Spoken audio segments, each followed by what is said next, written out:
My wife demanded a hall pass after beating cancer, so I sent her to the streets after she was unfaithful in the sheets. My wife and I have been married since 2001 and together since 1999. She is the most intelligent, thoughtful, caring, loyal person I know, and I have always considered myself fortunate to have met and married her.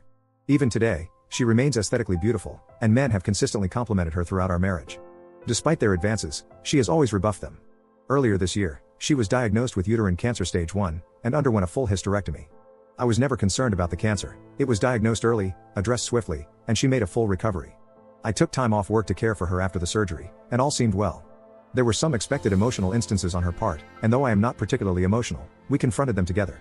After her recovery, she insisted that we start living life to the fullest and embarked on a 10-day trip to Europe, followed by a journey to Belize.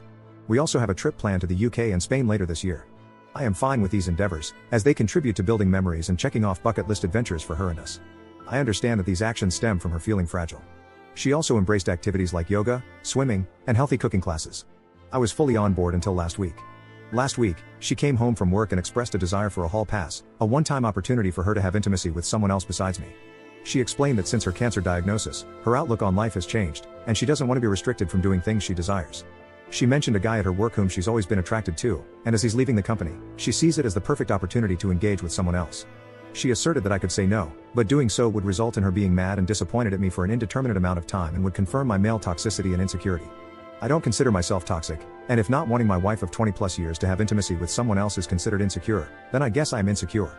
I expressed appreciation for her openness but clarified that approval via coercion is not true approval. I also conveyed my disapproval of her language in describing my yet unknown reaction to this significant issue that could impact the rest of our marriage and life. The next morning, she apologized for putting such a weighty decision solely on my shoulders. To help, she decided to take the decision away from me. She booked a hotel near where her coworkers are having a farewell party for this guy and planned to spend the night there with him, hoping I would still be here when she returned. She assured me that she would answer any questions I have about the night afterward but not before. She refused to disclose any details about him, stating that she knows me too well, and revealing such information would lead me to dwell and obsess over him, making it too real for me. Her perspective is that the less I know, the better, which contradicts her offer to tell me anything I want to know after it happens. I think she assumes I won't want to know anything, or she simply will not tell me. Part of me thinks that at least she has been honest with me, and she has been through a lot since finding out she had cancer, so maybe I should just let it happen. I certainly have no concept of what she went through, so I cannot dismiss how this affected her mental state and outlook on life. Another part of me wants to put my foot down and say this is not going to happen and deal with the consequences when they happen. Her best friend called me callous for even suggesting that I wouldn't let it happen because I have no idea what she went through. I find it hard to believe that she is okay with the possibility of throwing away 20+ years of marriage over some guy with whom she has had no relationship outside of work. Part of me wants to know who this guy is. What does he look like? What does he have that is so enthralling for her? Is he just a safe option? Is he married? Does his wife know? Update 1. I was hoping that my opposition to her plans would give her pause, but unfortunately, that did not happen. I said I was a hard no, and I wasn't sure how I would feel about you if you went ahead with it.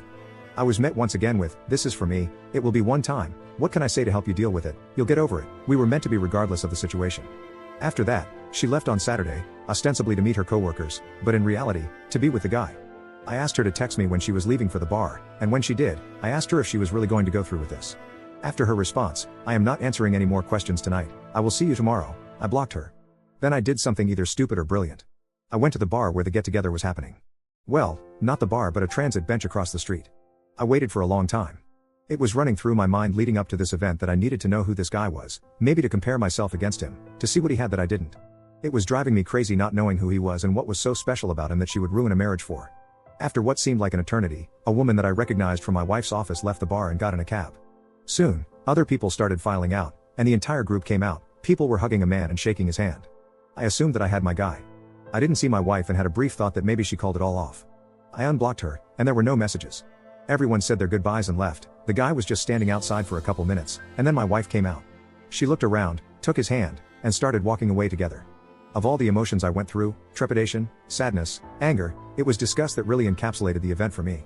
This guy was short, fat, and bald, all the things I cannot compete with.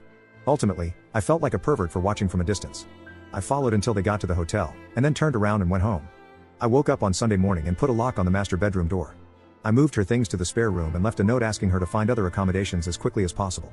I visited another friend who is a lawyer, and he gave me some great advice and a couple of recommendations for divorce attorneys. When I got home, and as per my friend's advice, I recorded the interaction. I was halfway up the stairs when she came up from the family room asking what was going on. "Could we talk? I thought we talked about this?" I just answered with, "I am not interested in discussing this tonight," and went to bed. After not getting a response from me through the door, she left me alone. I feel kind of like a child for not talking with her and shutting the door on her, but I just couldn't look at her. On Monday, I got up and got ready for work. She was waiting for me and asked if we could discuss getting back to normal. I said, "You have been doing all the talking for the both of us for the last week, why don't you continue?" And left for work. Update 2. My lawyer wasn't available for a few days, so I was faced with the reality of having to live with my wife in the interim. I really didn't want to go home and have any discussion, let alone a discussion about our relationship. When I did get home, I was basically ambushed by her friends and my mother-in-law. Instead of taking the remorseful approach, they decided that a full court press was what the situation warranted, and I was basically berated by them. Her best friend was definitely the ringleader, but all of them decided to say such things as, "She's been through a lot, you don't know what she's been through, you have no idea what it is like to face something like this, this was a one-time thing, at least she told you she could have hidden it from you, she will never see the guy again, and my favorite, you are a monster for what you have been putting her through these last couple of days." I listened with a cold look on my face, and when there was a pause in their fury, I asked if they were all done now. Then I asked my wife if there was anyone in her circle of friends or anyone else that she forgot to tell about this. I quietly informed all of them that I was going to sit down with their husbands and tell them about how they were verbally abusing me, shaming me, and trying to coerce me into staying with a cheater. After I told them to leave, I said that I had no say in the entire event, and so they have no say in whether I stay or not. My soon-to-be ex-wife sort of apologized. She said that she regretted the entire thing. I said there is a difference between regret and remorse. You regret what happened because of the cause and effect. You have regret because your life will never be the same, our relationship will never be the same because you were wholly and willfully unconcerned about me and what I wanted. She asked if I had any questions, and she would answer them now, no matter how disturbing. I said that the one question I do have is, why? Not necessarily why this guy, why this low-end unattractive, unfit guy, but why someone else in the first place? She said that the cancer scared her to her core. She felt like she was rushing toward mortality and stepping out of that tunnel was appealing. She said that after all this time of being a wife and mother and worrying about family, this was something just for her. An escape. The guy was just someone who was interested in her for a long time, she knew he wouldn't say no, and he was the complete opposite of me. I said if I was going to risk my marriage, the woman would have to be a serious upgrade from you. I told her that I saw you and him coming out of the bar that night. I watched you walk away from the bar hand in hand towards the hotel.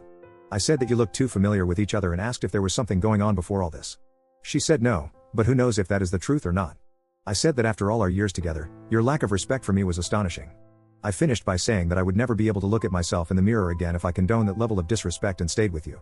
I said I hope we can go our separate ways amicably, and that I have an appointment with a lawyer later in the week. I again asked her to find some other accommodations, and she simply said, "I am not going anywhere. We are not getting a divorce. I will give you all the time you need and do whatever you need to recover from this. We will get past this." She has asked me to go to marriage counseling, which I refused. Why would I go to counseling? I did nothing to warrant needing a therapist's advice. I had her served and gave her a notice to vacate because the house is my premarital asset. She has moved in with her mom, but I find her constantly coming by to see if I need anything or making suggestions like, "What if we had an open relationship only on your side?" which seems kind of desperate and pathetic. She has said that she will drag the divorce out for as long as possible but so far has been compliant. The worst part of all this is telling my daughter that we are getting a divorce and why, followed closely by her begging me to give her mom another chance.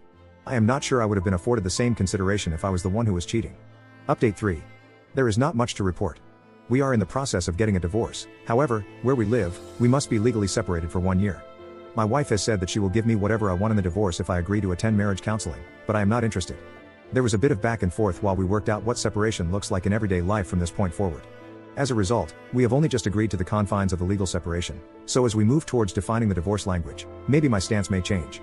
I received a lot of messages about her friend group and my daughter, so I will clear up any misconceptions now. My daughter isn't taking her mother's side.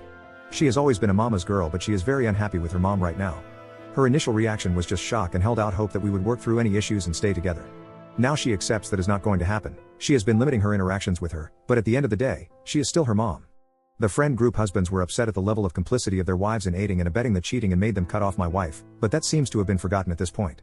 The best friend was the ringleader and seems to have taken perverse pleasure in actively creating scenarios where they would be in contact, at the very least encouraging to the point of causing her husband to question her motives. It turns out she didn't like me at all, and this was her way of sticking it to me. I guess she wins. I have decided not to date anyone for a while. I will not be getting married ever again. So that's all. I doubt I will post again unless she wins the lottery and I find it in my heart to forgive her.